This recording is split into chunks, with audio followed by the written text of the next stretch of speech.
Hello viewers, আসসালামু আলাইকুম। সবাই কেমন আছেন? আলহামদুলিল্লাহ, আমরা ভালো আছি। তো এখন হচ্ছে সকাল 6:30। তো আমি ফজরের নামাজ পড়ে আর ঘুমাইনি, কারণ সাহেব খাওয়া দাওয়া করে 8টার মধ্যে বের হয়ে যাবেন। তো ভাত বসিয়ে দিয়েছি, ভাত হয়েছে। ভাত হতে হতে ততক্ষণে আমি চিংড়িটাকে বেছে নিয়েছি। তারপর হচ্ছে ডাঁটা শাক কেটে নিয়েছি, পেঁয়াজ টেয়াজ সব কিছু কাটাকাটি করে নিয়েছি, আলু কেটেছি। তারপর আবার কলমি শাক ছিল, কলমি শাক নিয়ে আসছে গতকাল, ওটা আর কি বাছা হয়নি, তো ওটাকে বেছে নিয়েছি, ধুয়ে নিয়েছি। তো একা হাতে কাজ করলে হচ্ছে প্রচুর পরিমাণে সময় লাগে, আর বিশেষ করে শাক নিয়ে আসলে এগুলো বাছাবাছি করতে প্রথম দিনে করে না রাখলে ওই যে আটি বাঁধা থাকে, তার মধ্যেই ওগুলো এমনভাবে নষ্ট হয়ে যাওয়া শুরু করে যে অর্ধেকও টিকে না। এদিকে আমি তাড়াহুড়া করে হচ্ছে অন্য বক্সের মধ্যে করে বড় চিংড়ি রেখেছিলাম ডাঁটা দিয়ে রান্না করার জন্য, তো খেয়াল করিনি, ছোটোগুলো বের হয়ে আসছে আর তাড়াহুড়ো করে রাখিও নি। তো একটু ঘ্রাণ হলেই হবে। ডাঁটাগুলো সুন্দর করে কেটে বেছে নিয়েছি, আর আগে একটু আলু ভেজে নিয়েছিলাম। আমি যে কোনো তরকারিতে মাঝে মধ্যে একটু আলু খেতে পছন্দ করি।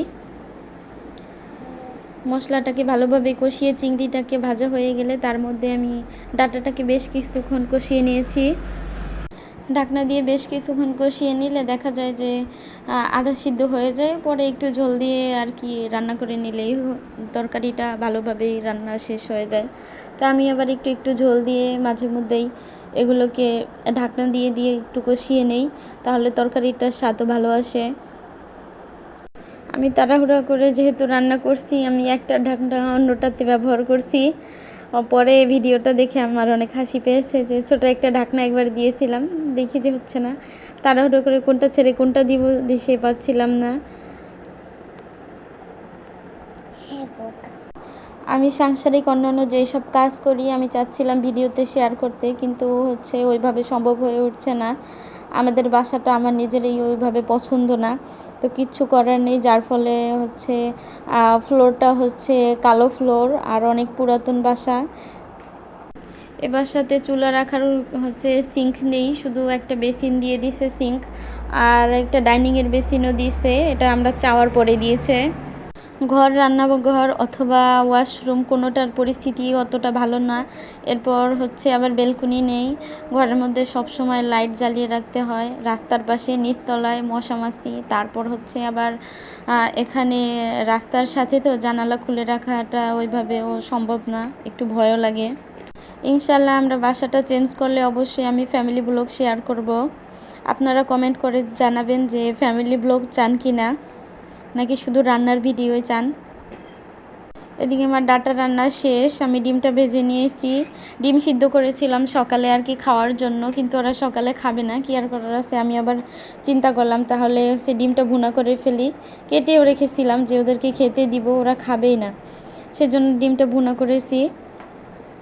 পেঁয়াজ, আদা, রসুন, গরম মশলা বলতে আমি জিরা, ধনিয়া, গোলমরিচ, লবঙ্গ, এলাচ সবগুলো একই সাথে হচ্ছে আমি ব্লেন্ডার করে নিয়েছিলাম, ওগুলো সব দিয়েছি। শেষে আবার একটু জিরার গুঁড়ো দিয়েছিলাম। এদিকে শাকটাকে রান্না না করলে তো নষ্ট হয়ে যাবে, কারণ কলমি শাক এটা সহজেই পচে যায়। তো আমি একসাথেই বসিয়ে দিয়েছি পেঁয়াজ, রসুন, কাঁচামরিচ তেলের মধ্যে ভেজে, তার মধ্যে কলমি শাকটা কেটে দিয়ে দিয়েছি, কারণ হাতে ওইভাবে সময় ছিল না আমার। আমরা স্বাভাবিকভাবে এরকম রান্না করে খাই না, আমরা কাঁচামরিচ আর লবণ দিয়ে সিদ্ধ করে পরে পেঁয়াজ আর রসুন দিয়ে বাগার দিয়ে খাই, আর ছোট ছোট কুচি কুচি করে কাটি। তো আমার হাজব্যান্ড আবার ছোট ছোট কুচি করে কাটলে পছন্দ করে না, ওনারা লতা লতা খায়। রংপুরে ওইভাবেই বড় বড় করে শাক ভাজি করে, তার জন্য আর কি এরকম বড় বড় করে কেটেছি, আর কি কিচ্ছু করার নেই, সে যেটা পছন্দ করে তাই করতে হবে আমার।